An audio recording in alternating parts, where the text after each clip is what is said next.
감사합니다. 오늘 하나님께서 우리에게 주시는 말씀은 마가복음 8장 10절에서 13절 말씀입니다.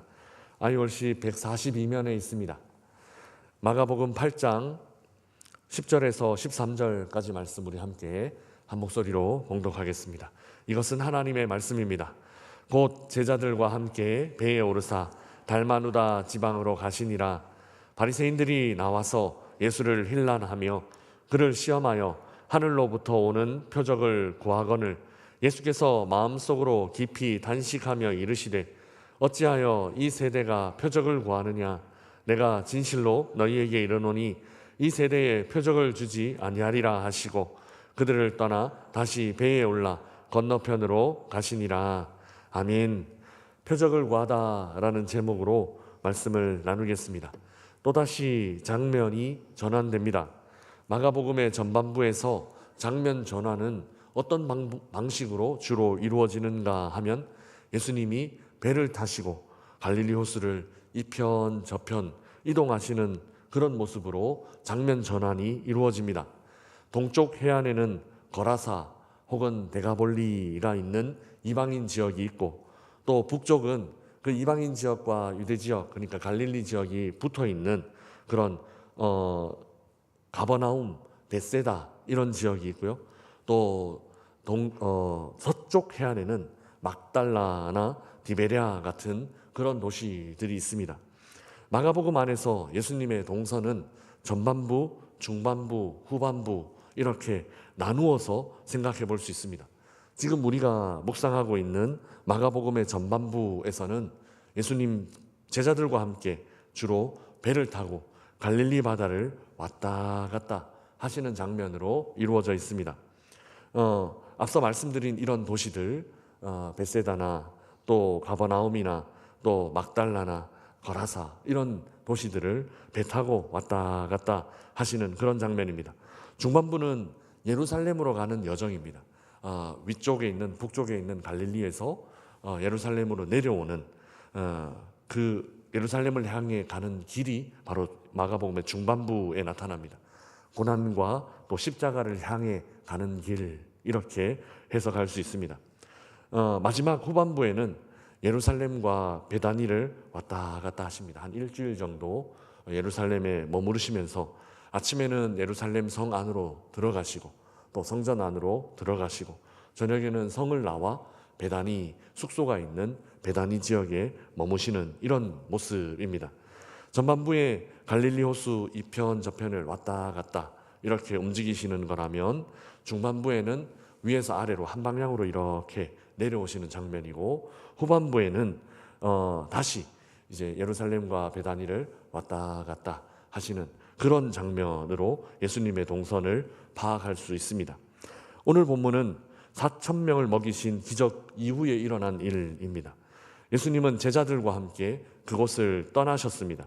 배를 타고 반대편 갈릴리 동안에서 서안으로 갈릴리 동편에서 서편으로 이동하신 것입니다. 오늘 본문 10절은 이렇게 떠나 이른 곳이 달마누다 지방이다라고 그렇게 말하고 있습니다. 사실 이 달마누다라는 지방은 어디인지 명확하게 알려져 있지는 않습니다. 다만 갈릴리 서쪽에 있는 막달라 지역 아니면 마가단과 같은 그런 지역 아닐까 학자들은 추측합니다. 그곳에서 예수님은 바리새인들을 만나셨습니다. 우리 11절 말씀 우리 함께 읽어보겠습니다. 같이 읽겠습니다. 바리새인들이 나와서 예수를 힐난하며 그를 시험하여 하늘로부터 오는 표적을 구하거늘. 아멘. 바리새인들은 예수님을 힐난하기 시작했습니다. 힐난했다라는 말은 싸움, 즉 시비를 걸어왔다 그런 말입니다. 바리새인들은 예수님께 나오는 처음 순간부터 예수님의 말씀을 듣거나 예수님의 말씀을 수용할 받아들일 그럴 마음이 아니었습니다. 꼬투리 잡으려고 어떻게든 꼬투리 잡으려고 어떻게든 시비를 걸려고 그렇게 마음먹고 온 그런 모습입니다. 또한 바리새인들은 예수님을 시험하려는 의도를 갖고 있었습니다. 여기서 시험하다라는 것은 그저 예수님이 진짜 메시아인가 아닌가 테스트한다, 알고 싶어한다, 검증하려 한다 그런 의미가 아닙니다.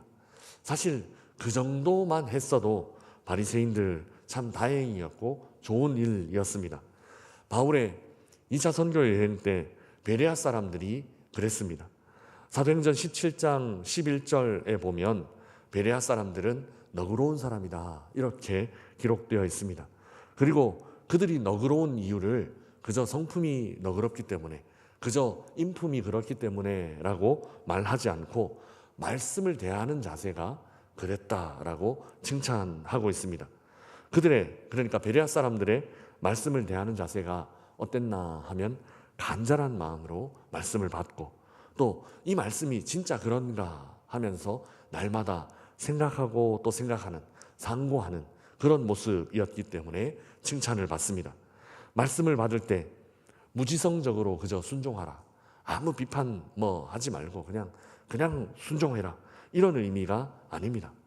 베레아 사람들처럼 이것이 그러한가, 내 삶에 이 말씀이 어떻게 드러나겠는가, 오늘 아이월십 우리가 묵상했는데 이 아이월십 말씀이 내 삶에 어떻게 적용될 것인가, 이런 걸 날마다 생각하고, 이래서 하나님 이 아침에 이 말씀을 주셨구나, 이것 때문에 하나님께서 이 아침에 나에게 이 말씀을 주셨구나, 그렇게 날마다 말씀과 삶을 살피는 태도가 중요하다라는 것입니다.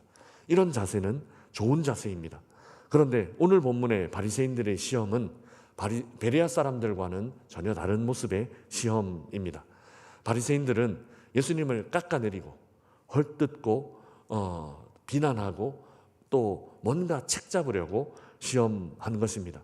이는 진짜 사실이 어떤가 이런 것과 상관없습니다. 그저 아니다 라는 답을 정해놓고 그 아닌 것을 찾으려고 애썼기 때문에 이들의 시험은 전혀 다른 방향이었습니다. 마지막으로 이 바리새인들은 무엇을 구하고 있는가 하면 표적을 구하고 있습니다. 바리새인들은 하늘로부터 오는 표적을 요청했습니다. 이 부분에서 예수님이 얼마나 답답했을까 하는 생각이 듭니다. 학교에서 가르쳐 보면 아무리 가르쳐도 깨닫지 못하는 그런 학생들이 가끔 있습니다. 10번 얘기하고 20번 얘기해도 깨닫지 못하는 그런 학생들이 가끔 있습니다. 그럴 때는 막 포기하고 싶은 마음이 듭니다. 이건 내가 또 설명하고 또 설명해봤자 모를 텐데 라는 그런 생각이 드는데, 예수님 이런 절망의 마음 아니었을까 싶습니다. 왜냐하면 그동안 예수님은 수많은 표적, 하늘로부터 오는 표적을 친히 여러 번 보여주셨기 때문입니다. 그동안 그 수많은 귀신이 떠나갔고 또 수많은 질병이 치유되었으며 바람과 바다가 잠잠하게 되는 모습을 여러 사람들이 보았고, 또 물 위를 친히 걸어가시는 그런 모습도 사람들이 목격했기 때문입니다. 방금 전만 해도 어떤 일이 있었는가 하면 물고기 2마리 그리고 떡 7개로 성인 남성만 4,000명 먹이고 남는 그런 역사가 일어났었습니다. 이 정도면 충분히 예수님이 누구신지 드러났고, 또 사람들은 그가 어떤 존재인지 알아차려야만 했습니다. 하늘로부터 오는 표적 이미 충분했고, 이 이상 더 어떻게 보여야 하나 싶을 정도로 우리 주님은 사람들에게 보여주셨습니다. 예수님의 표적이 부족한 것 아닙니다. 사람들이 믿지 않으려고, 받아들이지 않으려고 아예 마음의 문을 닫고 귀를 막고 눈을 가리고 있었기 때문에, 그래서 예수님이 보이지 않았던 것 뿐입니다. 출애굽기에 등장하는 파라오가 바로 이런 모습입니다. 하나님이 모세를 통해 10가지나 재앙을 내리셨습니다. 그러면 이 정도면 하나님 어떤 분이시구나, 또 하나님이 보내신 이 모세는 어떤 사람이구나 깨달아야만 했던 것이죠. 그런데 바로는 끝까지 마음을 돌리지 않습니다.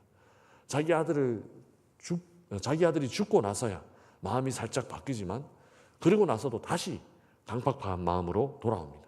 이스라엘 민족을 군대를 이끌고 쫓아갔기 때문입니다. 그래서 결국 바로는 어떤 모습으로 서게 되는가 하면 창조주를 대적하는 자리, 저주의 자리에 서고 만다라는 것입니다. 오늘 본문의 바리새인들도 마찬가지입니다. 이런 경우 아무리 진리의 말씀이 선포되어도 그 말씀이 살아서 생명으로 역사하기 어렵습니다. 이미 굳을 대로 굳어 있고 이미 경직될 대로 경직되어 있어서 예수님이 직접 말씀하셔도 그 말씀이 그대로 성취되는 모습을 보면서도 절대로 그 말씀 안으로 들어가지 않는 모습, 바로 이 바리새인들과 같은 모습입니다. 그런데 오늘을 사는 그리스도인들 중에서도 자주 이런 경우들이 있습니다. 하나님의 말씀을 취사 선택하려고 하거나 듣기 싫은 말씀 듣지 않고 듣고 싶은 말씀만 듣고 위로가 되거나 복 받는다 하거나 그런 말씀은 듣고 이렇게 되면 하나님께서 싫어하실 텐데 이렇게 행동하면 하나님께서 그 행동 좋아하지 않으실 텐데 하는 그런 말씀은 듣지 않으려고 하는, 귀 막으려고 하는 그런 현대인들이 참 많이 있습니다. 또 어떤 경우는 말씀을 평가합니다. 이 말씀은 어땠다, 이 말씀은 어땠다, 이렇게 평가하는 경우들이 있는데 이런 경우들도 굉장히 조심해야 합니다. 왜냐하면 이런 태도는 말씀 아래에 나를 두는 것이 아니라 말씀 위에서 내가 말씀을 뭔가 재단하고 평가하고 또 취사 선택할 수 있다라고 생각하는 그런 굉장히 교만한 태도이기 때문입니다. 말씀을 나에게 맞추려고 해서는 안 됩니다. 내가 말씀에 맞추려고 해야 합니다. 나를 말씀에 비추어서 내가 이런 모습이었구나, 내가 부족한 게 이런 거였구나, 내가 채워야 할 것이 이런 거였구나, 이런 걸 살피고 점검해야 한다라는 겁니다. 그래서 이렇게 새벽마다 IOC 하는 것이 굉장히 중요합니다. 무슨 일이 있어서 말씀을 묵상하는 것이 아니라 우리는 평상시에 평범한 일상 가운데 하나님의 말씀을 꾸준히 먹고 있기 때문입니다. 그래야 어떤 어려운 상황, 고난의 상황이 닥쳤을 때 하나님의 말씀이 진짜 힘을 발휘하게 됩니다. 닥친 문제와 어려움을 이 말씀을 통해 극복하고 그때 내게 주신 그 말씀이 기억나고 기도하는 가운데 하나님의 음성으로 들리게 되는 것입니다. 상황이 생겼을 때 그때 막 말씀을 찾으려고 하면 그때는 이미 늦습니다. 찾고 있는 말씀이 생기기 때문에 의도적으로 어떤 목적을 갖고 말씀을 보기 때문에 하나님의 말씀을 있는 그대로 받아들이기가 굉장히 어렵게 되기 때문입니다. 이렇게 예수님에 대한 태도, 또 하나님의 말씀에 대한 태도가 어긋나 있는 바리새인들을 향해 예수님은 어떻게 말씀하시는가 하면 이렇게 말씀하십니다. 우리 12절 말씀 우리 함께 읽어보겠습니다. 같이 읽겠습니다. 예수께서 마음속으로 깊이 탄식하며 이르시되 어찌하여 이 세대가 표적을 구하느냐, 내가 진실로 너희에게 이르노니 이 세대에 표적을 주지 아니하리라 하시고. 아멘. 예수님은 표적을 구하는 이들을 향해 탄식하셨습니다. 너무너무 가슴 아파하셨습니다. 그리고 이제 표적을 주지 않겠다라고 선언하십니다. 이 선언은 1차 사역, 예수님 사역의 전반부의 종료를 알리는 그런 말씀입니다. 곧 이제 예루살렘으로 떠나는 일정, 마가복음의 중반부가 시작되기 때문입니다. 예수님의 초반 사역은 그리 성공적이지 않았습니다. 수많은 표적들에도 불구하고 사람들은 여전히 믿음으로 나오지 않고 더 많은 표적을 구하고 있기 때문입니다. 아쉬움이 남는 전반부 사역이었지만 그렇다고 후반부가 쉽게 흘러가지도 않을 것입니다. 후반부는 더 힘든 상황이 펼쳐질 것입니다. 바로 고난과 십자가 그리고 부활이 후반부에 기다리고 있기 때문이죠. 그러나 이 고난과 십자가는 결코 실패가 아닙니다. 진정한 성공입니다. 예수님의 진짜 표적이 무엇인가?